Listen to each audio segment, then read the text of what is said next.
కాకినాడలో సముద్రతీరానికి దగ్గరగా ఒక పాత బంగ్లా ఉంది.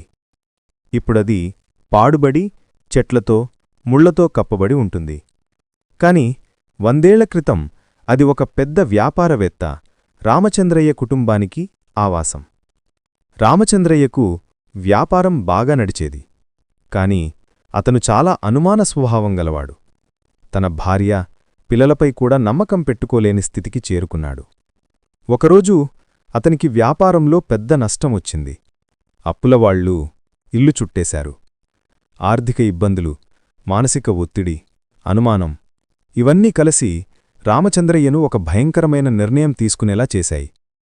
ఒక రాత్రి గాలి గట్టిగా వీచుతున్న వేళ అతను తన భార్య, 2 పిల్లలను బంగ్లాలోని లోపలి గదిలో తాళం వేసి చంపేశాడు. తర్వాత ఆ గదిలో తానే ఊరేసుకున్నాడు. మరుసటి రోజు పొరుగువారు ఆ ఇంట్లోకి వెళ్లి చూసే సమయానికి అంతా రక్తంతో నిండిపోయి బంగ్లా భయంకరంగా మారిపోయింది. అప్పట్నుంచి ఆ ఇంటిని శాపగ్రస్త బంగ్లా అని పిలవడం మొదలైంది. దయ్యాల పుకార్లు గ్రామంలో పెద్దవాళ్లు చెబుతారు. రాత్రి 12 గంటల తర్వాత ఆ బంగ్లా దగ్గరికి వెళ్లకూడదని, లోపలికి వెళ్లినవారు తిరిగి బయటికి రాలేదని, తలుపులు కిటికీలు ఒక్కసారిగా బిగుసుకుపోయి ఎవరైనా కేకలు పెట్టినా బయటికి వినిపించవని, పలుసార్లు అక్కడికి వెళ్లినవారు ఇలా చెప్పారంటారు. ఖాళీ గదుల్లో చిన్నపిల్లల నవ్వులు వినిపించాయి.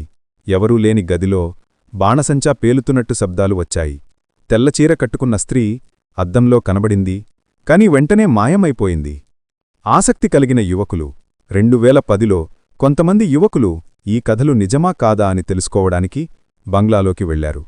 మొదట గదులు ఖాళీగా ఉన్నట్టే అనిపించాయి. కాని లోపలికి లోతుగా వెళ్లిన కొద్దీ వింత వాసన, గాలి భారంగా అనిపించిందట. అకస్మాత్తుగా ఒక తలుపు బిగుసుకుపోయి లైటర్లు ఆరిపోయాయి. ఎవరో పిల్లలు ఆడుకుంటున్నట్టు శబ్దాలు వినిపించాయి. భయంతో వారు కేకలు పెట్టి తలుపు కొట్టారు. గంటసేపు శ్రమించి బయటికి వచ్చాక అందరూ షాక్లో పడ్డారు. ఎందుకంటే బయటవాళ్లు చెబుతున్నట్టు అది 5 నిమిషాల వ్యవధి మాత్రమే అని తేలింది. లోపలవారు గడిపిన గంటసేపు సమయం బయటకి 5 నిమిషాల్లా అనిపించిందట. నేటికీ రహస్యమే. ఇప్పటికీ ఆ బంగ్లా పాడుగానే ఉంది. పగటిపూట అది సాధారణంగా కనిపించినా రాత్రిళ్ళు అక్కడ వెళ్లేవారు చాలా అరుదు. అక్కడి ప్రజలు చెబుతారు, రామచంద్రయ్య కుటుంబం ఆత్మలు ఇంకా ఆ ఇంటినుంచి బయటికి పోలేదు. ఎవరైనా ఆ ఇంట్లో అడుగుపెట్టినప్పుడు వాళ్లను కొత్త అతిథుల్లా స్వాగతించి భయపెడతాయి అని.